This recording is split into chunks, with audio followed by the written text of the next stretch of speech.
अक्लमंद परिंदा। किसी गांव में एक शिकारी रहता था और वो रोज शिकार करके अपना और अपने बच्चों का पेट पालता। एक मर्तबा ऐसा हुआ कि शिकारी जब शिकार करने जंगल की तरफ गया तो उसे आसमान में एक बहुत ही खूबसूरत और नायाब चिड़िया उड़ती नजर आई। चिड़िया को देखते ही शिकारी के मुंह में पानी आ गया और वो सोचने लगा कि अगर किसी तरह ये नायाब चिड़िया मेरे हाथ लग जाए तो इसे बाजार में महंगे दामों बेचकर खूब पैसे कमाऊंगा। ये सोचते ही शिकारी ने बड़ी चालाकी और होशियारी से शिकार के लिए जब अपना जाल बिछाया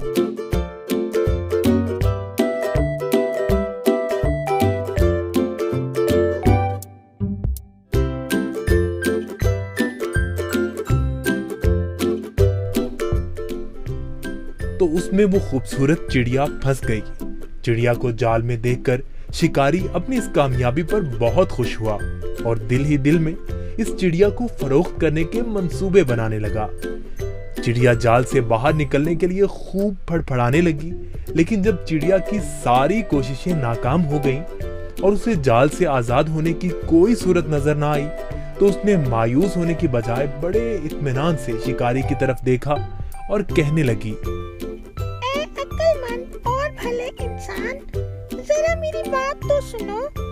मुझ जैसी छोटी और नन्ही सी चिड़िया को पकड़कर आपको कोई फायदा नहीं होने वाला, क्योंकि अगर तुम मुझे ज़िबा भी करते हो तो मेरे थोड़े से गोश्त और गिनती की चंद नरम और नाजुक हड्डियों से तुम्हारा क्या बनेगा।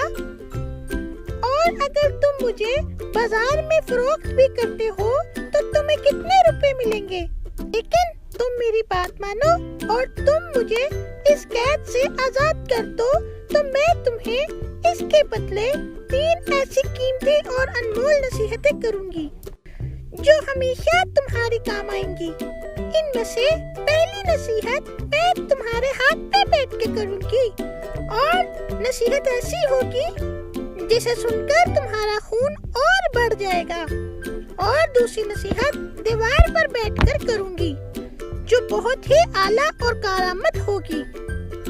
इसके बाद तीसरी और आखिरी नसीहत दरख्त की शाख पर बैठकर करूंगी। इसलिए अब तुम्हारी अक्लमंदी का यही तकाजा है कि तुम मुझे आजाद कर दो और मेरी इन तीनों नसीहतों पर अमल करके दुनिया में बड़ा नाम कमाओ। शिकारी ने चिड़िया की ये पेशकश सुनकर थोड़ी देर सोचने और गौर करने के बाद उसकी बात मानते हुए जाल की रस्सी खुद खोल दी। रस्सी खुलते ही चिड़िया उड़कर शिकारी के हाथ पर आ बैठी। पहली नसीहत करते हुए कहने लगी, किसी भी नामुमकिन बात पर कभी यकीन न करना, चाहे कोई भी कहे।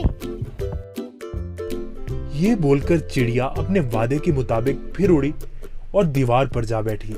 वहीं से दूसरी नसीहत करने लगी, गुजरे हुए किसी भी बात का गम कभी ना करना।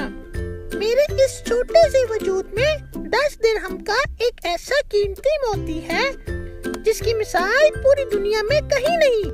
और इस महंगे मोती को पाकर तुम और तुम्हारे घर वाले खूब ऐशो इशरत से जिंदगी गुजार सकते थे, मगर तुम्हारी किस्मत पर अफसोस, तुमने मुझे आजाद करके एक बेमिसाल मोती अपने हाथों से खो दिया। इतना सुनना ही था कि शिकारी जोर जोर से इस तरह रोने और चिल्लाने लगा जैसे उसका कोई अपना करीबी रिश्तेदार मर गया हो। रोते रोते बार बार ठंडी आहें भरता और कहता, हाय हाय, मैं तो लुट गया, बर्बाद हो गया। अरे मुझ बेवकूफ ने क्या कर दिया, हाथ आए खजाने को खो दिया। ऐसी नादिर चिड़िया क्यों आजाद कर दी। शिकारी जब खूब रो धो चुका तब चिड़िया ने उसे मुखातिब करते हुए कहा, अरे बेवकूफ और अहमद शिकारी, मैंने पहले ही तुम्हें नसीहतें कर दी थी कि गुजरी हुई बात का गम न करना। जब ये बात हो ही गई थी तो अफसोस से हाथ मलना किस काम का। और हाँ, ए नादान शिकारी, तुमने मेरी पहली नसीहत भी तो गौर से नहीं सुनी। मैंने कहा था ना कि किसी भी नामुमकिन बात का हरगिज़ यकीन नहीं करना चाहिए, वो कैसी ही क्यों ना हो। अब जरा अक्ल से काम लो और देखो तो सही, मुझ नन्ही सी जान का पूरा वजूद 3 दिरहम से ज्यादा का नहीं है, तो फिर 10 दिरहम का मोती मेरे छोटे से वजूद में कैसे हो सकता है? बेशक कहती तुम ठीक ही हो ए नन्ही मुन्नी चिड़िया, वो तीसरी नसीहत तो बताती जाओ। अरे भाई, तुमने मेरी पहली नसीहतों पर कौन सा अमल कर लिया जो मुझसे तीसरी नसीहत भी सुनना चाहते हो? वो कीमती नसीहत तुम जैसे नादान इंसान के लिए नहीं है। ये कहते ही फुर से चिड़िया उड़ी और शिकारी उसको देखता ही रह गया। देखा बच्चों आपने, वो नन्ही सी चिड़िया कैसे अपनी अक्लमंदी से इस शिकारी से अपनी जान बचाने में कामयाब हो गई।